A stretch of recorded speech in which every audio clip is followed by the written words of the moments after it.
जिंदल साहब को, नवीन जिंदल जी को मैं चुनौती देता हूं कि वो स्पष्ट करें कि वो इस समय कहां पे हैं। चुनाव के बीच में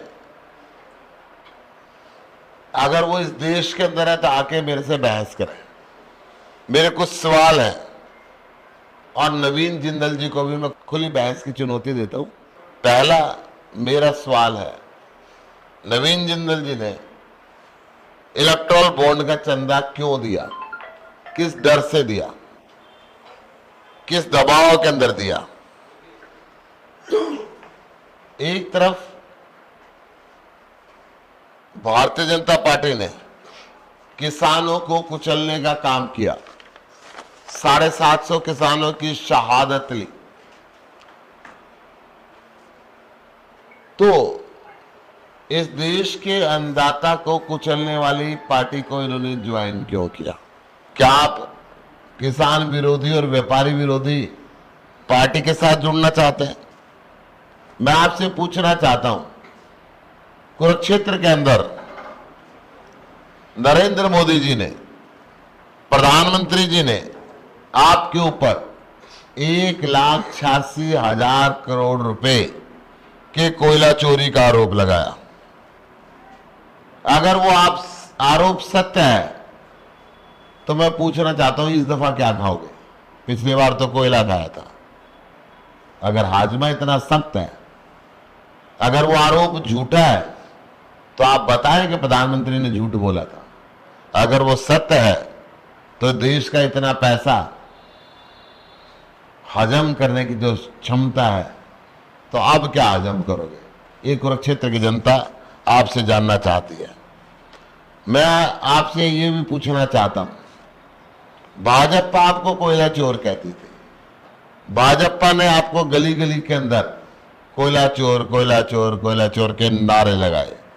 अचानक भाजपा के साथ आपकी क्या डील हुई जो आपको चोर कहने वाली पार्टी एकदम आपको अच्छी लगने लगी?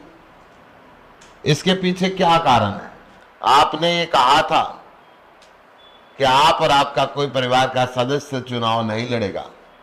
अचानक क्या मजबूरी हुई कि आप कुरुक्षेत्र से चुनाव लड़ने के लिए आ गए? अगर आपके पास चुनाव प्रचार के लिए समय नहीं है तो जनता का काम आप कैसे करेंगे?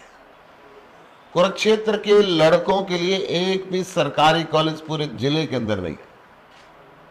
क्या आपको कभी ऐसा महसूस नहीं हुआ कि शिक्षा के लिए आप आवाज उठाएं, यहां पे सरकारी कॉलेज बनवाएं? कि किसान विरोधी भारतीय जनता पार्टी ने किसान को मुआवजा ना देना पड़े, इस क्षेत्र की भूमि को रिचार्ज करने की लाइफलाइन दादूपुर नलवी नहर को 2018 के अंदर बंद कर दिया। जिस बीजेपी ने पूरे कुरुक्षेत्र, पूरा अंबाला, पूरा यमुनानगर, पूरा शाहबाद डुबोने का कूड़ षड्यंत्र रचा, आपको उस पार्टी के अंदर क्या लगा? और इस नहर का क्या आप, जब ये बंद हुई, आपका दायित्व नहीं बनता था कि आप इसकी आवाज उठाएं? पिछले बहुत साल से कुरुक्षेत्र में केवल एक 100 बेड का हॉस्पिटल है सरकारी, उसका भवन उसके बाद कोई नया निर्माण नहीं हुआ। उसके अंदर आज भी 2024 के अंदर भी MRI मशीन नहीं है। क्या कभी आपको सपने में भी याद नहीं आया कि कुरुक्षेत्र के हॉस्पिटल की हालात को बेहतर कराएं? जब कोरोना फैल रहा था तो आम आदमी पार्टी गांव-गांव में जाके ऑक्सीजन केंद्र खोल रही थी। आपका तो पुराना रिश्ता था, मैं तो कुरुक्षेत्र क्या पूरे हरियाणा में घूम रहा था, ऑक्सीजन केंद्र गांव-गांव के अंदर खुलवा रहा था। आप कहां थे जब बाढ़ आई? पूरा कुरुक्षेत्र शहर भी बाढ़ के अंदर डूब गया था, पूरा शाहबाद डूब गया था, पूरा रादौर डूब गया था, लाडवा डूब गया था। आप कहां थे? मैं तो यहां पे राशन बांट रहा था, पानी बांट रहा था, दूध बांट रहा था, गली गली जा रहा था इतने इतने पानी के अंदर। आप कहां थे जब आपने चुनाव लड़ा था? आपने वायदे किए थे कि कुरुक्षेत्र के अंदर मैं बड़े बड़े उद्योग लगाऊंगा ताकि बच्चों को रोजगार मिल जाए। आपने एक सांगल बनाने की फैक्ट्री भी नहीं लगवाई, उद्योग तो बहुत दूर की बात है। क्या इस दफा भी ऐसा ही कुछ झूठा वायदा करेंगे? इस देश के अंदर सबसे पहले लाठीचार्ज किसानों पे इस लोकसभा में पीपली से हुआ, कुरुक्षेत्र के अंदर पीपली से हुआ। जितना बदहाल, जितनी नफरत इस बीजेपी के सरकार ने किसानों से की है, आपकी नई नवेली पार्टी ने, जिसको अभी आप तुरंत इलेक्शन टिकट डिक्लेयर होने से 10 मिनट पहले आपने ज्वाइन किया, उसने किसानों को कभी आतंकवादी कहा, कभी खालिस्तानी कहा, कभी उनको उपद्रवी कहा, कभी उनको आंदोलन जीवी कहा, कभी उनकी जड़ चीन में बताई, कभी उनकी जड़ पाकिस्तान में बताई। जिससे भी मिले डंडे से बात की। आपके हिसाब से ये सही था या गलत था?